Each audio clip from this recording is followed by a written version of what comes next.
جلال پیروالا میں traffic warden police اور civil society کے مشترکہ تعاون سے الرضا پیٹرولیم پمپس پر ایک تقریب کا اہتمام کیا گیا، جس میں شہریوں میں مفت ہیلمٹ تقسیم کیے گئے۔ تقریب میں ٹریفک پولیس اہلکاروں سمیت شہریوں نے بھرپور شرکت کی۔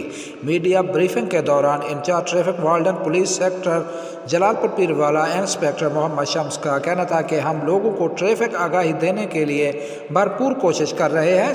سوشل میڈیا سمیت اس حوالے سے پمفلٹ بھی تقسیم کیے جا رہے ہیں تاکہ لوگ ہیلمٹ کا استعمال کریں، جس سے ان کی جان کا تحفظ یقینی بنایا جا سکے۔ انہوں نے مزید کہا کہ اعلیٰ حکام کی ہدایت پر 1 نومبر سے نو ہیلمٹ نو رائٹ ہیم شروع کر رہے ہیں۔